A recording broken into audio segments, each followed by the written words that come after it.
Hey guys, I'm Ismail Sheikh back with this new video. Today we are going to cover 5 Linux commands. Now these commands are related to networking, so don't miss it. And please subscribe to my channel. Let's learn. So let's get started. Today we are going to cover like 5 Linux commands as I said. Uh, so first command will be ping. This is like the most important command where you can test the network connectivity by sending echo request. This request is like ICMP echo request, where the packets are sent and it's checked if that packets are received or not. Now, this is like a straightforward command which is usually used if any site is reachable or not. So, if you want to check if there is any issue with the site, you can just ping it and then you can try and check if there are any packet losses or not. Now there are different options that we are going to check. Option C, option I, option W. These are different options where you can try and send a different number of packets and within number of intervals. Like if you want to have certain package which needs to be sent after like 5 seconds, 10 seconds, you can do that. Also, you can define the timeout and number of counts. So we'll try to test this one first. So let's test the ping command. Now, if I just want to check if the site is accessible or not, I can just type in ping and then the host name. Now, if I want to just test google.com, I'll type that, and once I hit enter, this will be the output that you're going to see. Now, it will try to reach out to that particular site and try to check if it's reachable or not. It specifies the IP address, the sequence, time to live, and the time taken. Now, this is how you can check if the site has any issues or not. Now, there are different options as well that we saw earlier. If Let me clear the screen. Now, if I want to have these packets sent in a particular interval of time, I can do that. I can just type in ping hyphen I, and let's say if I want to try and send this packet uh, within like 3 seconds of interval, I can do that. Just type in 3 and then google.com. So once I hit enter, you can see the packets will be sent within 3 seconds. So that's how you can use ping.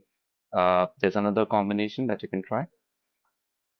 Now, if I just want to try 3 sequences or a number of attempts, so I can just type in ping.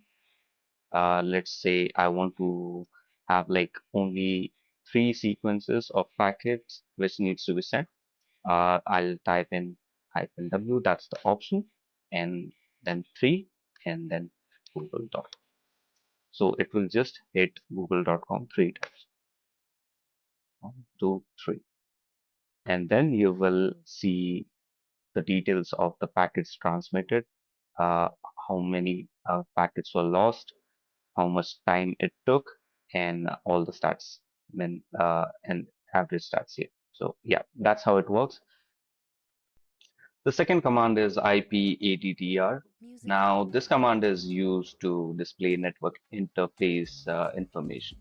Now, it will display all the addresses, it will display what's the state of it, what are the different interface names, etc. So you can see the sample output here.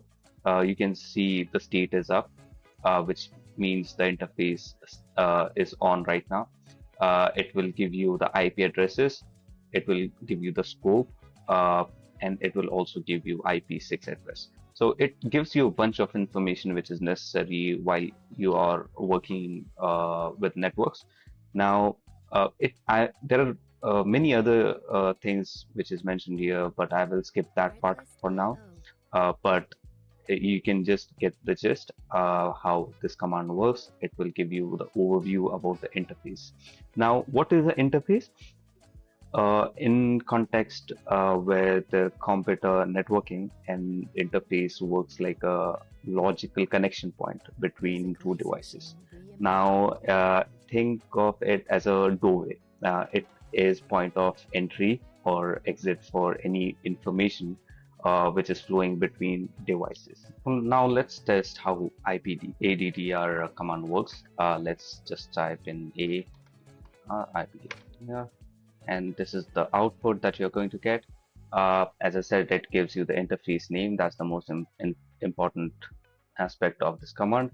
And if you want to know the state, you can check it here. Currently, it's not able to identify the state, but it's usually up or down. So here you can see Docker O is down, and for other interfaces, I can see status up. So that's how the command works. It will also give you the IP6 address, IP4 address, and also your system address. So it gives you a bunch of information which is necessary while you're trying to troubleshoot. So yeah. Now, next command is nslookup command. This is again a very simple command to use if you want to check the DNS state and if your internet is working or not. So usually you use nslookup and then there will be some option attached to it and then what you're trying to look for.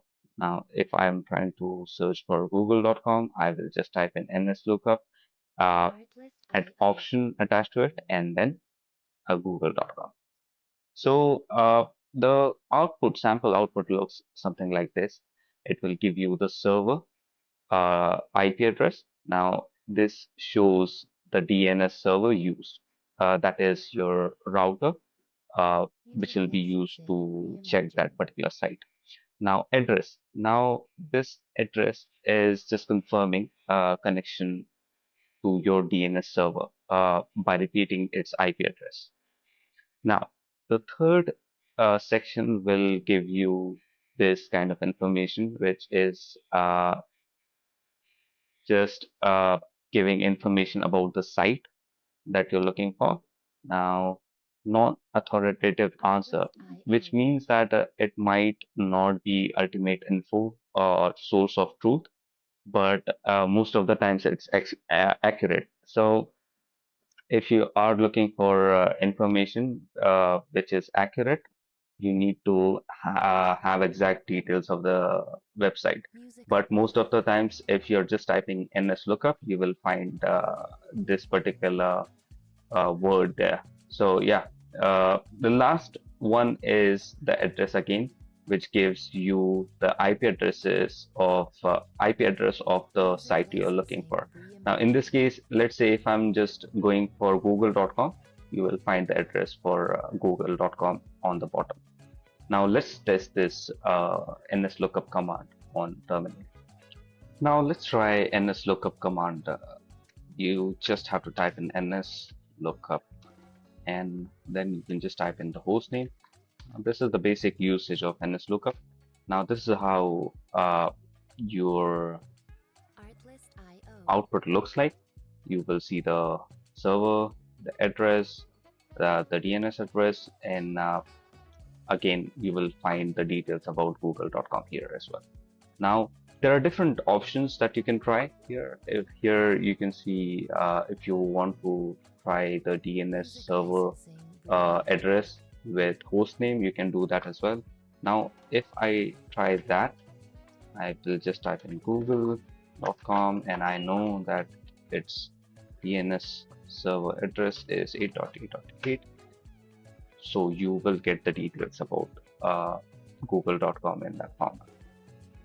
So this is how nslookup option looks like. The second option that I can try is if I want to set up a timeout. Let's say I just want to keep this query on for like 5 seconds and then I want to time out. So hyphen timeout will be the option that you're going to use, and then you have to specify for how many seconds that this query needs to stay on. So if I just hit enter, with this query, you will find the details. So currently the internet is on, so it works very fine. So no issues with that. Now, if you need more information apart from just the basic information, you can have another option, which is type and equal to any. So if I use this command, you will see more information about your google.com.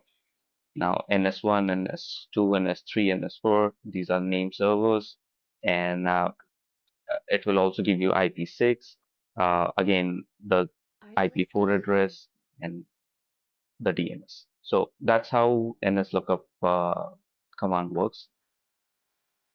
The fourth command is curl command. Now, this is a very interesting command, which is more often used by the professionals to transfer the data or to download any files. So the syntax is pretty straightforward. You just have to type in curl and the option and then the URL where you're trying to download or access that data from. Now, let's take this example. Now, if I want to use curl command to download a zip file from a certain website, so I'm going to use curl -o and the file name, and then I'm going to specify the site where this file is located. Now, -o is the command which saves the downloaded content to a specified file.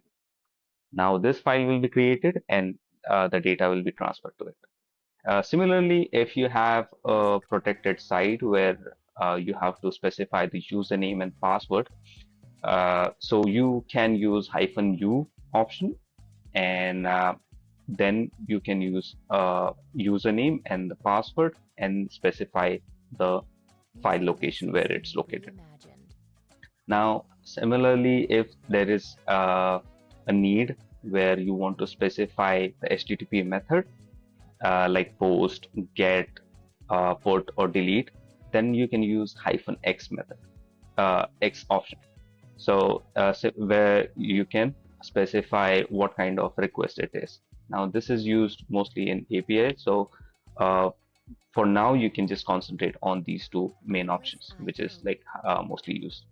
So yeah, that's how the curl command works. No need to jump on the practical part. It's self-explanatory. So yeah, let's move on to the next command. Now, next command is traceroute command.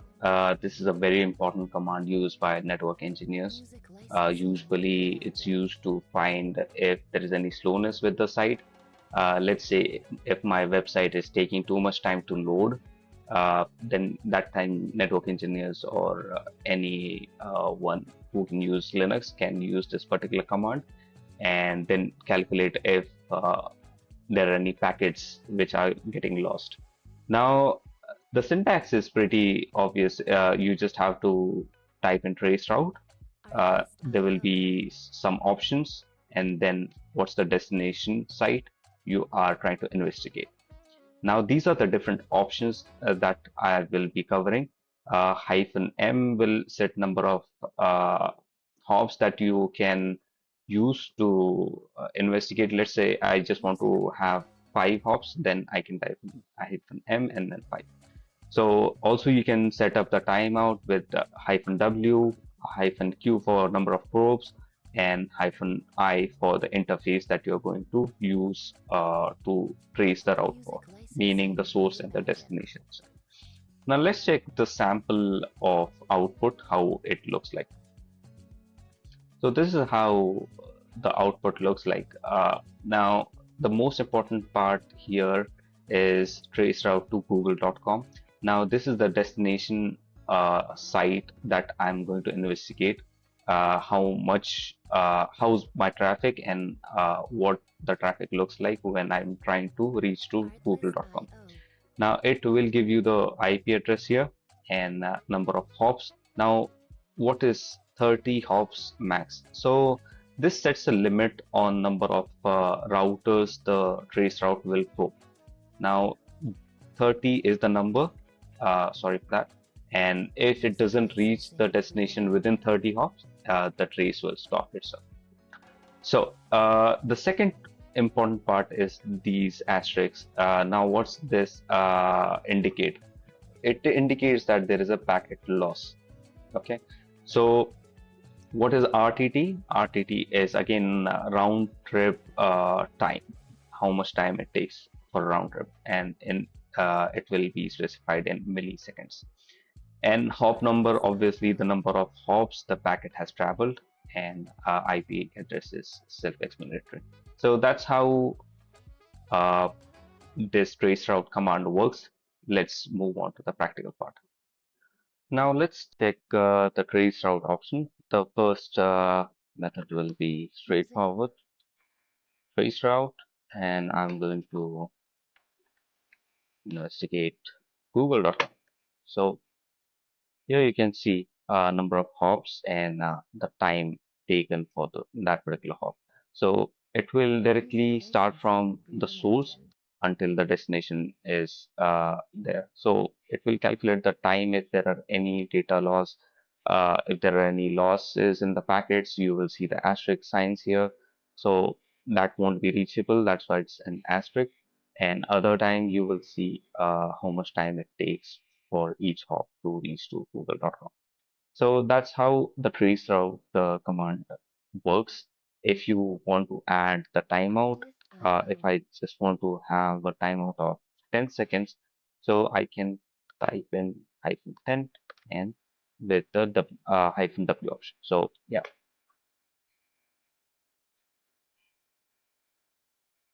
so once I hit enter, it will take 10 seconds and you will see the details.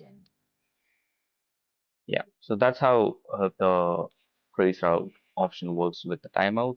If you want to have like a number of hops added, or you have to specify a number of hops, you can specify with hyphen M command.